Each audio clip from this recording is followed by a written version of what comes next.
अस्सलाम वालेकुम। आज मैं आपको बनाना सिखाऊंगी गोश्त के रेशा कबाब, जो बहुत ही मज़ेदार बनते हैं और जल्दी बन जाते हैं। तो चलिए शुरू करते हैं।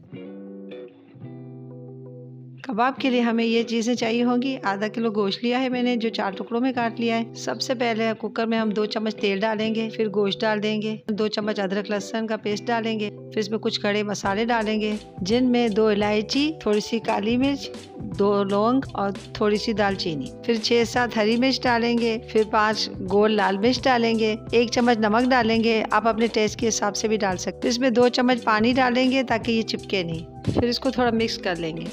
फिर इसमें आधी चम्मच हल्दी डालेंगे और इसको मिक्स कर देंगे। हल्दी को गोश्त के ऊपर सब मिक्स करके फिर इसमें हम 3 टमाटर जो मैंने बारीक काट के रखे थे वो डालेंगे।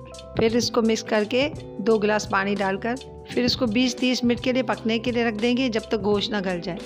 हम इसे कुकर में पकाएंगे ताकि ये जल्दी गल जाए। फिर जब गोश्त पक जाए तो हम इसका मसाला अलग से निकाल लेंगे और इसको सिलपट्टे पे पीस लेंगे।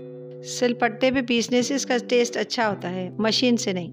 फिर मसाला पीस लिया, उसको साइड करके फिर इस गोश्त के रेशे कर लेंगे। हम इसके बारीक बारीक रेशे करेंगे। फिर 7 बॉयल आलू लेंगे और इसको सिलपट्टे पे मैश कर लेंगे।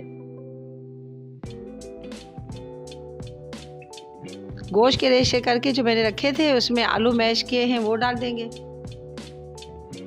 1 कटोरी भुने चने लिए हैं जो मैंने पीस लिए हैं वो डाल देंगे। जो मसाला पीस के रखा है वो डाल देंगे। इसको अच्छी तरीके से मिक्स करके इसका पेस्ट बना लेंगे। और फिर हम प्लेट के ऊपर तेल लगाएंगे और हाथों पे भी तेल लगा लेंगे ताकि हाथों में चिपके नहीं। फिर इसके लंबे शेप में कबाब बना लेंगे कि लंबे रेशे हैं इसलिए ये गोल नहीं बनेंगे, ये इसी तरीके से ही बनेंगे। ये शेप बनाएंगे तो कबाब तलते वक्त ये टूटेंगे नहीं और ये अच्छे तरीके से पकेंगे। फ्राई पैन में इतना तेल डालेंगे कि अच्छे तरीके से फ्राई हो सकें। फिर हम एक एक करके अंडे में डिप करके डालते जाएंगे। जब एक तरफ से अच्छे तरीके से पक जाएंगे तो हम इसे पलट देंगे। फिर दोनों तरफ से अच्छे तरीके से पकने देंगे और फिर एक एक करके हम इसे निकाल लेंगे। अब ये कबाब तैयार है। आप इसे ना फ्रीज करके भी 1 महीने तक रख सकते हैं, ये खराब नहीं होंगे। जब आपका दिल हो आप निकालें और तल लें। मजीद अच्छी अच्छी रेसिपीज के लिए मेरे चैनल को लाइक करें, शेयर करें, सब्सक्राइब करें। अल्लाह हाफिज।